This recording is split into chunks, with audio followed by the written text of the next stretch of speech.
Good afternoon, ladies and gentlemen. We're very pleased to welcome Rory McIlroy to the 106th PGA Championship. I believe you all saw the statement yesterday from Rory's communications team, specifically that he will not be making any additional comments on his private life. So thank you all for respecting his wishes. Rory, a win on Sunday at Quail Hollow, and of course you won the last major championship played right here at Valhalla 10 years ago. How are you feeling coming in this week? Yeah, I feel good. Obviously had a great day on Sunday with, at a golf course that I've grown to love over the years and had a lot of success at, coming to a venue where I've had some success at before as well. Obviously get to go back to Quail Hollow every year. Don't really get to come back here too much. This is the first time today I was on the golf course since 10 years ago. So it was good to refamiliarize myself with the place. Golf course is a little different than it was 10 years ago, a little longer, a couple of little minor changes, but for the most part, pretty much the same that I can remember from 10 years ago. So, but yeah, look, game feels good coming off the back of 2 wins, a fun one in New Orleans with Shane, and then a really good performance last week. So, just trying to keep the momentum going. That's great. Thanks, Rory. All right, ladies and gentlemen, we have about 10 minutes to navigate here. We'll open it up for questions, starting with Marty on 16. Rory, good afternoon. How long has it been since you had this level of confidence in your game, and what, other than the victories, what in the technical part of it is giving you that confidence? Yeah, so I would say, I think I was asked this question last week. I went on a run last summer, sort of it was actually after this tournament. I felt like my game wasn't in really good shape after Oak Hill. Sort of needed to reset, work on a few things. But then I came back out, I played Memorial, Canada, US Open, Travelers, Scottish Open, Open playoffs. That stretch of golf, I think I had like 10 top 10s in a row, got the win in Scotland. So my game felt pretty, it doesn't seem like that long ago that my game has felt this good. But I would say from a technical standpoint, some of the shots that I hit last week, some of the 3/4 shots, some of the wedge shots, some of the iron shots, combined with, how good I feel with the driver at the minute, is when I can see those 3/4 shots and those wedge shots going and starting on the right line, that obviously gives me a lot of confidence. Taylor on 15. We've talked through the years about how you've tried to go back to a mentality of just show up somewhere, play a practice round, and then go out there and play free. When you come back here, do you think of the mentality that you had when you won here 10 years ago, and do you try to use that again? Sometimes I struggle to remember what I did yesterday. So I think if I look that far back, I mean, it's hard to rekindle those feelings and those memories. I can vaguely remember, coming here off the back of winning the Open and the old WGC at Akron. But, I think it's all about confidence and momentum, and I have a lot of confidence and quite a bit of momentum coming into this week. So, as I said at the start, it's just about trying to keep that going. But as you said, like trying to play with freedom. I think this is a golf course that allows you to play with freedom because it's a big golf course. The corridors are wide, not too dissimilar to last week at Quail Hollow. So you can open your shoulders up a little bit off the tee and then try to take your chances from there. Owen on 5. Rory, can I ask you about Jimmy's board resignation, what you thought about that and what the implications might be in your mind? Honestly, I think it's a huge loss for the PGA Tour if they're trying to get this deal done with the PIF and trying to unify the game.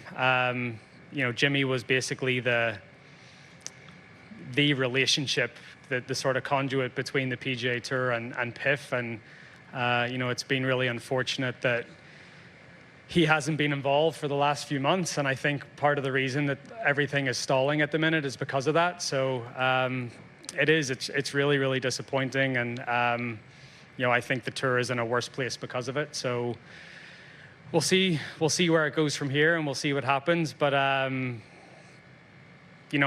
would say my my confidence level on something getting done before last week was, as low as it had been. And then, with this news of Jimmy resigning and knowing the relationship he has with the other side and how much warmth there is from the other side, it's concerning.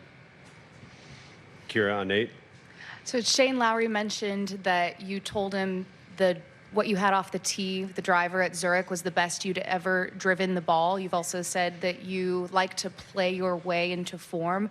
Why is it that you are able to play your way into form? So from a driving perspective, yeah, I think it's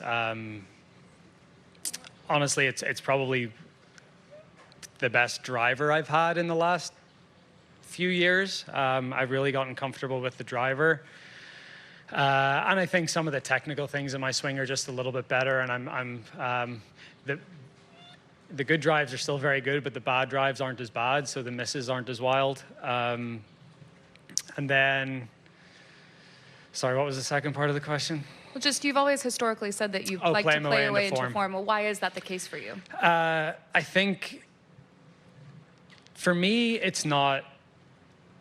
I can stand all day on a driving range and hit balls and not really learn anything, because I think so many of us out here have got such great hands and have hit so many golf balls in our lifetime that we're just going to be able to figure it out some way. So, change a little feeling here or there.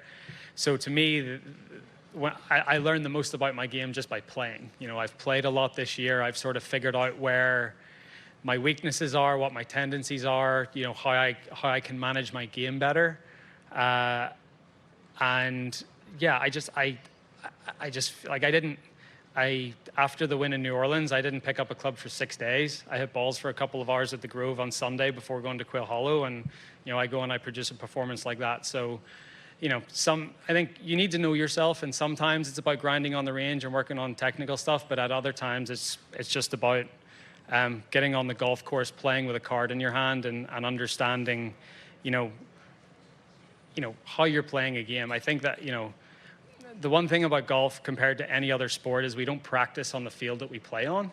So, it would seem counterintuitive to spend all your time on the practice range instead of on the golf course. So I've just tried to spend as much time on the golf course as I can. Right, Dan, 7. It's been quite a few years for you. How are your energy levels, and just on a personal level, how are you doing? I'm ready to play this week. John? Rory, given the success of Europeans in other major championships, can you put your finger on why they have had relatively little success in this championship? I mean, I think if you think of quintessential American golf, I think, golf courses that we go to for the PGA Championship are usually, somewhat like these. I would say Kiowa was a little bit different, or maybe even somewhere like Southern Hills a couple of years ago. But yeah, I don't know if I can put my finger on it. It's the same thing. I think GMAC was the first. I don't know if he was the first European or the first British player to win the U.S. Open since Jacqueline in 1970. So these things are cyclical, and yeah, I don't know if I can put my finger on it, but I think just that, it's a big golf course, thick rough, softish greens, that seems to be more of an American style of play.